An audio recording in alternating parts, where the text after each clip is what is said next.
तो स्वागत है तुम्हारा एक और नई वीडियो में जिसमें आज हम बात करने वाले हैं जुजुत्सु काइसेन सीजन 3 के बारे में, जिसमें हमें द कलिंग गेम आर्क देखने को मिलेगा, जिसके एक साथ 2 एपिसोड ड्रॉप हुए हैं। एंड भाई क्या ही एनिमेशन हुए हैं यहाँ, और इसका इंट्रो बैंगर, जहाँ एपिसोड की स्टार्ट में हमें सबसे पहले यूजी देखने को मिलता है, जिसके पीछे एक बहुत बड़ी कर्स स्पिरिट होती है। लेकिन यूजी उससे बिल्कुल भी फाइट नहीं करता, वो उससे बच के भाग रहा होता है। पर आगे वो कर्स स्पिरिट यूजी को पकड़ ही लेती है। एंड तभी हम देखते हैं कि उस कर्स स्पिरिट को किसी ने काट दिया है। एंड वो दोनों एक बिल्डिंग के अंदर जाके बैठते हैं, और जो नेक्स्ट पैनल हम देखते हैं उसमें यूजी अपनी जान बचा रहा होता है, वो भी यूटा से। जिसके बाद हम थोड़ा पीछे जाते हैं, जहाँ हम देखते हैं नाओया जेनिन को, जो मिलता है अपने अंकल ओगी जेनिन और जिनीची जेनिन को, जहाँ हमें पता चलता है इसका बाप नाओतोबी जेनिन वो मरने वाला है और अगला हेड नाओए बनेगा, क्योंकि इसके और भाई वो सारे नकल हेड्स हैं। और बात करें इसके अंकल ओगी जेनिन की, वो भी कुछ खास नहीं, और ना ही जिनीची जेनिन। बात अलग होती अगर उसके पास टोजी जैसा फेस होता तो। जो सुन के ओगी जेनिन नाओया पर अटैक करता है, लेकिन नाओया उसे अपने हाथ से रोक लेता है। एंड ये one of the goated scene था इस एपिसोड का। तभी हम देखते हैं कि वहाँ एक बुढ़ा आदमी आता है, जो बताता है कि नाओतोबी जेनिन मर चुका है। एंड वो अब उसकी विल रीड करता है, जिसमें लिखा था कि नाओया जेनिन जेनिन क्लैन का नेक्स्ट हेड बनेगा। एंड जितने भी कर्स टूल हैं जेनिन क्लैन के और जुजुत्सु हाई में, उनको नाओया कैसे भी यूज कर सकता है। बट नाओया को इन्हें यूज करने से पहले ओगी जेनिन और जिनीची जेनिन से बात करनी पड़ेगी, जो नाओया बिल्कुल भी नहीं चाहता था। पर आगे एक और चीज लिखी थी, नाओया जेनिन क्लैन का हेड तभी तक रहेगा जब तक गोजो जिंदा है। अगर गोजो को कुछ हुआ तो जेनिन क्लैन का नेक्स्ट हेड बनेगा मेगुमी फुशिगुरो। जो सुन के नाओया बहुत ज्यादा गुस्सा हो जाता है, और वो फट से ही निकल जाता है मेगुमी को मारने, जो उसके हिसाब से फिलहाल यूजी का पीछा कर रहा है। सीन शिफ्ट होता है, जहाँ हमें यूजी देखने को मिलता है, जिसको ओगिसाकी और नानामी की डेथ का फ्लैशबैक आ रहा होता है। तभी जोसो उसके पास आता है और उसे उसकी इंजरीज के बारे में पूछता है, जिनसे यूजी ऑलरेडी हील हो चुका है, सिवाय ब्लैक फ्लैश अटैक से, जो सुकुना के कारण हुआ है। और यूजी को ये भी लगता है कि सुकुना अब उसके अंदर और स्ट्रॉन्ग हो चुका है। एंड शिबुया में जो मैसेकर हुआ, उसके लिए यूजी अपने आप को ही दोस्त दे रहा होता है। जहाँ आगे वो दोनों निकल जाते हैं और कर्स स्पिरिट्स को मारने, जहाँ यूजी कर्स स्पिरिट को मारता रहता है और उन्हें अपने पीछे लाता है। और तभी चोसो अपनी ब्लड मैनिपुलेशन से उन सभी कर्स स्पिरिट को एक साथ ही मार देता है, और चोसो के पीछे जो कर्स स्पिरिट आती है उसे यूजी एक ही पंच में खत्म कर देता है, जिससे चोसो भी शौक हो जाता है, क्योंकि अब यूजी और भी पावरफुल हो चुका है। एंड उसने अपनी कर्स एनर्जी पर काफी अच्छा कंट्रोल पा लिया है। एंड अब यूजी उसे एक वार गॉड की तरह लग रहा होता है, जहाँ चोसो यूजी को बोलता है कि याद कर, तेरे बाप के मत्थे पर भी स्टिचेस जरूर होंगे। तभी वहाँ नाओया जेनिन आ जाता है, जो यूजी को बता देता है कि क्योंकि गोजो फिलहाल के लिए सील्ड है, तो यूजी को मारने का ऑर्डर दिया गया है। जहाँ इन तीनों के बीच में फाइट स्टार्ट हो जाती है, लेकिन नाओया कुछ ज्यादा ही फास्ट होता है। मेगुमी और चोसो दोनों मिलकर भी उसका कुछ नहीं उखाड़ पाते।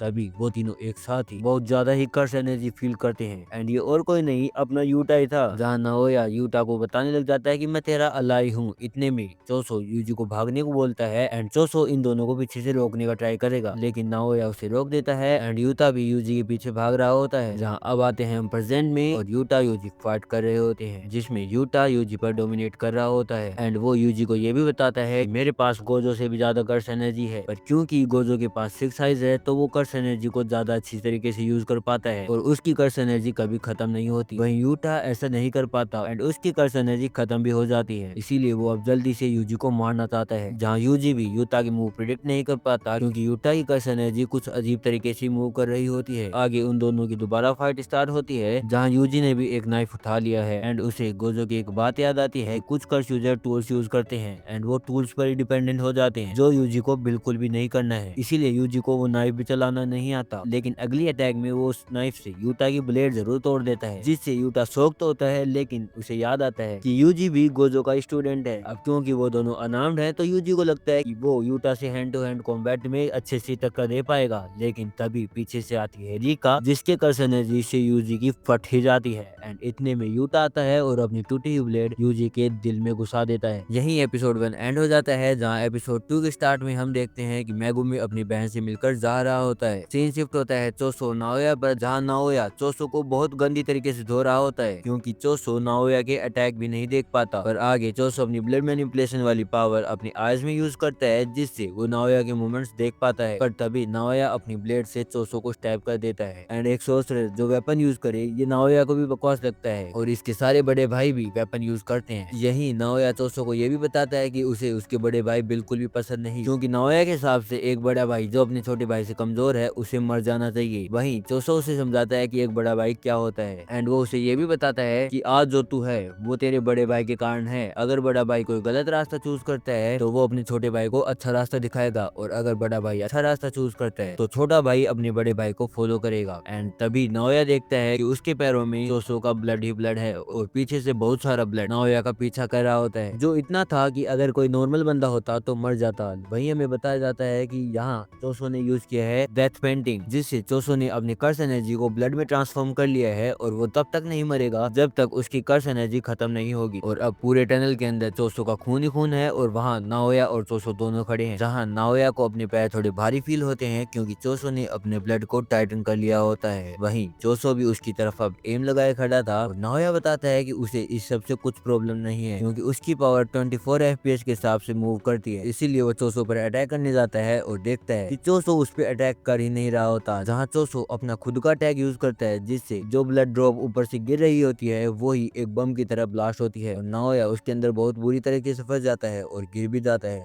अब चोसो से मारने जा ही रहा होता है कि पीछे से आ जाता है यूता, वो भी यूजी को अपने साथ लेकर, और एक ही पंच में चोसो भी गया, जहाँ चोसो के ब्लड से नाओया ब्लड वॉमिट करने लग जाता है, जहाँ यूता नाओया को बोलता है कि क्या मैं मेरी रिवर्स कर्स टेक्निक से तुझे हील करूं, बदले में तू हायर अप्स को ये बता देना कि यूजी मर चुका है। जहाँ आगे हम देखते हैं कि यूजी को अपना पास्ट याद आता है, जिसमें हमें पहली बार उसका बाप जिन देखने को मिलता है, जिसको उसका ग्रैंडफादर समझा रहा होता है अपनी वाइफ से दूर रहना होगा क्योंकि तेरी वाइफ काओरी वो पहले ही मर चुकी है। और इतने में पीछे से जिन की वाइफ आ जाती है जिसके मत्थे पर स्टिचेस थे। तभी हम देखते हैं कि यूजी अब उठ चुका है और उसके सामने होता है यूता, जहां हमें पता चलता है कि यूता और यूजी की अभी तक की जो फाइट थी वो एक एक्ट ही था, क्योंकि सितंबर के अराउंड गोजो यूता से मिलने जाता है और बोलता है कि अगर मुझे कुछ हो जाए तो तू यूजी को प्रोटेक्ट करेगा क्योंकि यूजी के ऊपर भी एक सीक्रेट एजुकेशन लगा है बिल्कुल तेरी तरह। और यूता उसे ये भी बताता है कि मेरे पास भी ऐसी पावर थी जिसको मैं संभाल नहीं पाता था और मुझे लगता है कि ये मुझे किसी और ने दी थी, पर वो मेरी पावर थी। पर तेरे केस में ऐसा बिल्कुल भी नहीं है, वो किसी और की पावर है, तेरे को कोई ब्लेम नहीं है। जहाँ यूजी अपने ऊपर ब्लेम ले रहा होता है कि पीछे से मेगुमी वहाँ आ जाता है, जो यूजी को जुजुत्सुआई में ले जाने आया होता है, लेकिन यूजी नहीं जाता क्योंकि उसे अभी भी लगता है कि उसने ही उन सारे लोगों को मारा है। तब मेगुमी उसे समझाता है कि हम हीरो नहीं है, हम है जुजुत्सु सोर्सर और हम हमारे बारे में कुछ भी नहीं कर सकते, बस हमें दूसरों को प्रोटेक्ट करना होगा और बताना होगा कि क्यों हम सब एग्जिस्ट करते हैं। जो यूजी को लगता है कि ये गलत है और मेगुमी अगर ऐसा ही रहा तो अपने आप को हर्ट करेगा,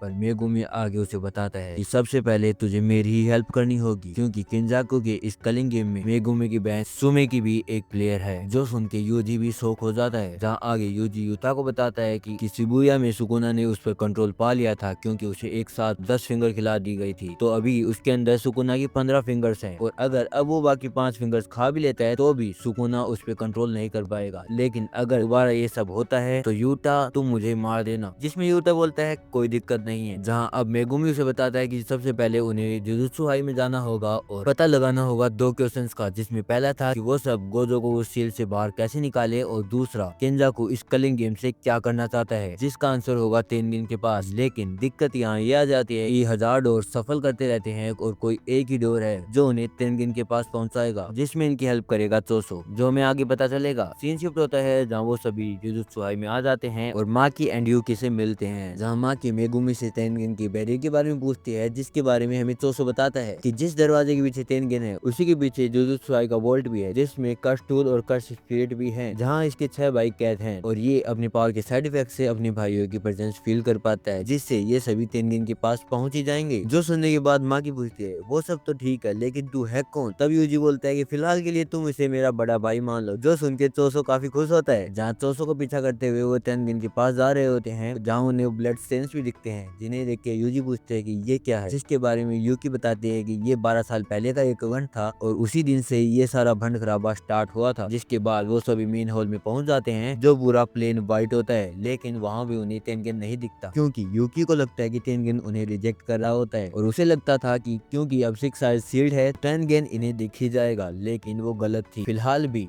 यूकी के हिसाब से वो उन सबको रिजेक्ट नहीं कर रहा, सिर्फ यूकी को ही रिजेक्ट कर रहा है और इसीलिए ही वो सभी यहाँ से जाने लगते हैं। तभी अंगूठा एके तेनगिन उनके पीछे आ जाता है और यही एपिसोड 2 भी खत्म हो जाता है। तो मिलते हैं नेक्स्ट एपिसोड में, तब तक तुम मेरी बाकी वीडियो देख सकते हो। मैं तुम्हें वही मिलूंगा। सायोनारा।